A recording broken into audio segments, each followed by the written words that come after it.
আমাদের 2025 সালের মাধ্যমিক বন্ধুদের সহজ বাংলা ইউটিউব চ্যানেলের পক্ষ থেকে স্বাগত জানাই। আজকে তোমরা জিওগ্রাফি পরীক্ষা দিয়েছো, আশা করছি তোমাদের পরীক্ষা সকলেরই ভালো হয়েছে, কারণ কোশ্চেন আজকে অপেক্ষাকৃত সহজ ছিল। তবুও তোমরা কমেন্ট করে জানাবে তোমাদের কার কেমন পরীক্ষা হলো। চলো তাহলে আমরা 2025 সালের জিওগ্রাফি যে প্রশ্ন, সেই প্রশ্নটা নিয়ে আলোচনা করি।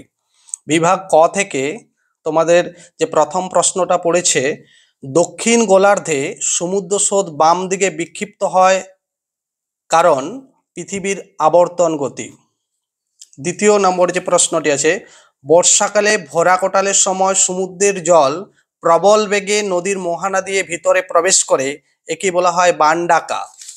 আচ্ছা, তোমাদের একটা কথা বলে রাখি, তোমাদের সকলেরই প্রশ্ন একই পড়েছে, তোমাদের শুধুমাত্র সিরিয়াল নম্বরটা উলটপালট আছে। এরপর আমরা আলোচনা করছি 1.3, নিম্নলিখিতগুলির মধ্যে পরিবেশে সর্বাধিক ক্ষতিকারক দূষক হলো। উত্তর হচ্ছে ক, পলিথিন। আয়তন অনুসারে ভারতের ক্ষুদ্রতম কেন্দ্রশাসিত অঞ্চল হলো গ, লাক্ষাদ্বীপ। 5 নম্বরের প্রশ্ন, দিহং দিবং ও লোহিত নদীর মিলিত প্রবাহের নাম। উত্তর হবে ঘ, সিন্ধু। হিমালয়ের একটি সরলবর্গীয় উদ্ভিদের উদাহরণ হলো পাইন। 1.7, নিম্নলিখিতগুলির মধ্যে মিলেট শস্য চিহ্নিত করো। মিলেট শস্য হলো জোয়ার, বাজরা, রাগি। এখানে তাহলে উত্তর হবে ক, রাগি। ভারতের প্রথম কাপড়ের কল স্থাপিত হয় ঘুষুরি। উত্তর হবে গ। 1.9, কলকাতা ও দিল্লিকে সংযোগকারী জাতীয় সড়কপথটি হল। উত্তর হবে ক, NH2।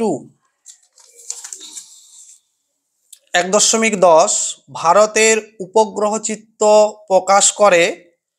উত্তর হবে খ, ইসরো। যে প্রাকৃতিক প্রক্রিয়ায় মাটি ও শিলাস্তর অভিকর্ষের টানে উচ্চভূমির ঢাল বরাবর নিচে নেমে আসে, তাকে বলে।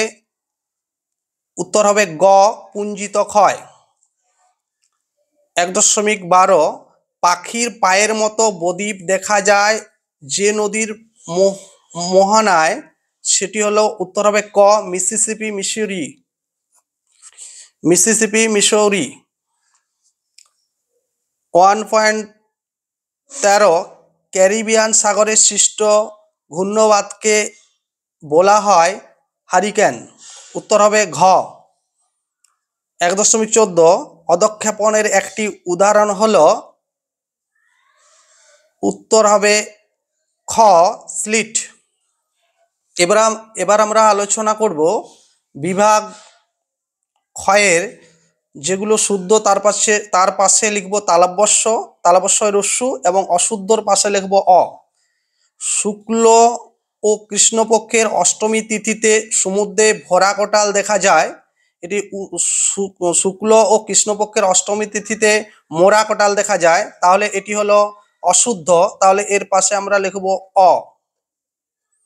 তারপরে সিমেন্ট কারখানা থেকে উৎপাদিত বর্জ্য পদার্থ বায়ু দূষণ ঘটায়, এটি শুদ্ধ, তাহলে এটা লিখব তালব্যস্য শুদ্ধ। হিমালয়ের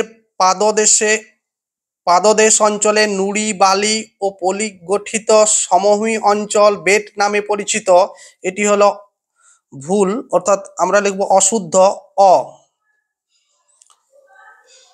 2.1.4, ভূবৈচিত্র্যসূচক মানচিত্রে ভূমিভাগের দূরত্ব ও মানচিত্রের দূরত্বের অনুপাত স্কেলের দ্বারা নির্দেশিত হয়, এটি হলো শুদ্ধ, তাহলে লিখব তালব্যস্য শুদ্ধ। তারপরে প্রশ্ন, মরু অঞ্চলে বায়ু ও জলের মিলিত কার্যের ফলে সৃষ্ট অস্থায়ী হ্রদগুলিকে প্লায়া বলে, এটি হলো শুদ্ধ, তালব্যস্য রস্যু। উল্কাপিণ্ড স্ট্র্যাটোস্ফিয়ারে পুড়ে ছাই হয়, এটি হলো অশুদ্ধ, এটা আমরা অ লিখব। ভূপৃষ্ঠ সংলগ্ন বায়ুস্তর প্রধানত উত্তপ্ত হয় বিকিরণ পদ্ধতির সাহায্যে, এটি হলো শুদ্ধ। আচ্ছা, এবারে 2.2.2 উপযুক্ত শব্দবশের শূন্যস্থান পূরণ। উপগ্রহ উপগ্রহ চিত্রের ক্ষুদ্রতম এককের নাম হচ্ছে পিক্সেল। এটা লিখবো পিক্সেল।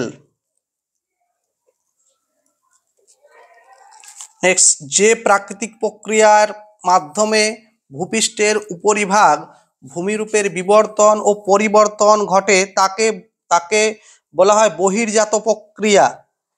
এটা লিখবো বহির্জাত প্রক্রিয়া। বা এটা যদি কেউ আবহবিকার লিখো সেক্ষেত্রেও কিন্তু তোমরা নাম্বার পাবে, বা পর্যায়ন লিখলেও এক্ষেত্রে নাম্বার পাওয়া যাবে। পারমাণবিক শক্তি উৎপাদন কেন্দ্র থেকে নির্গত বর্জ্যকে বলা হয় তেজস্ক্রিয় বর্জ্য। আমরা লিখব তেজস্ক্রিয় বর্জ্য।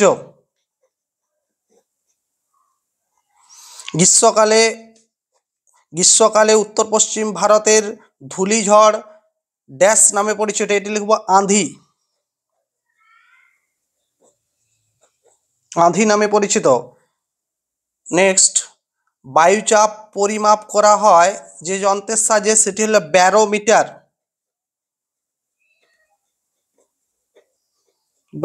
যন্ত্রের সাহায্যে বায়ুর চাপ পরিমাপ করা হয়।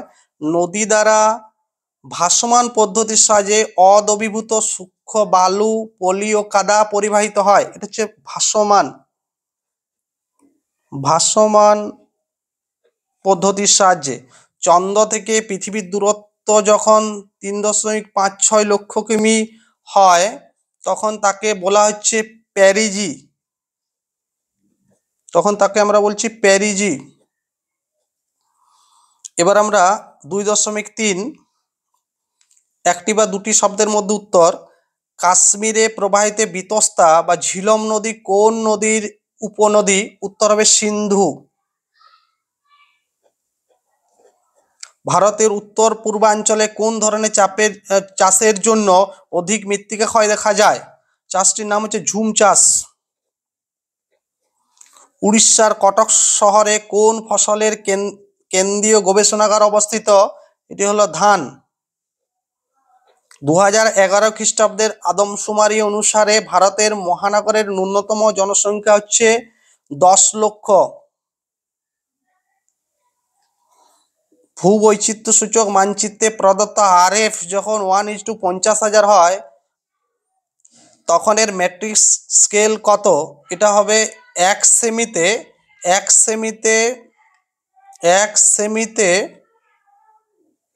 সেমিতে হাফ কিমি লিখতে পারো, বা 500 মিটার লিখলেও হবে। হাফ কিমি বা 500 মিটার। 1 সেমিতে 500 মিটার। পর্বতের পাদদেশে নদীর কার্যের ফলে যে এটা শঙ্কু হবে, শঙ্কু আকৃতির ভূমিরূপ সৃষ্টি হয় তাকে বলে, যে শঙ্কুরূপ সৃষ্টি হতে পলল শঙ্কু, তাকে আমরা বলছি পলল শঙ্কু। পরের প্রশ্ন, বা পলল ব্যজনী। যে কাল্পনিক রেখা দ্বারা সমান বৃষ্টিপাত যুক্ত অঞ্চলগুলিকে যুক্ত করা হয় তাকে বলা হয় সমবর্ষণ রেখা। তাকে বলছি আমরা সমবর্ষণ রেখা। শীতকালে উত্তর পশ্চিম ইউরোপের বন্দরগুলি কোন উষ্ণ স্রোতের প্রভাবে বরফমুক্ত থাকে? এটি হবে উষ্ণ উপসাগরীয় স্রোত। উষ্ণ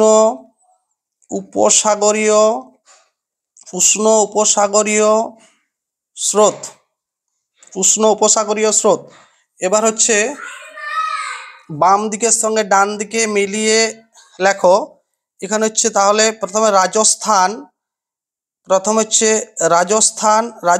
হচ্ছে লুনি। ভিলায়ে লৌহ ইস্পাত শিল্প।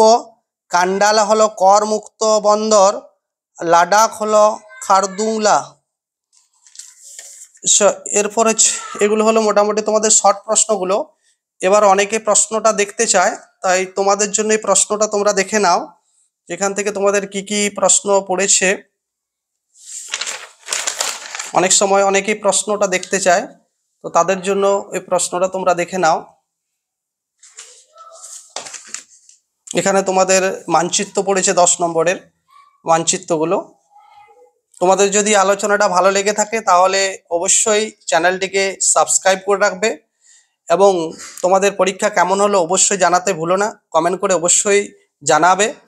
আর যদি তোমরা ক্লাস 11-এ বাংলা বিষয়ের সম্পূর্ণ আলোচনা পেতে চাও তাহলে অবশ্যই চ্যানেলটিকে সাবস্ক্রাইব করে রাখবে। ধন্যবাদ।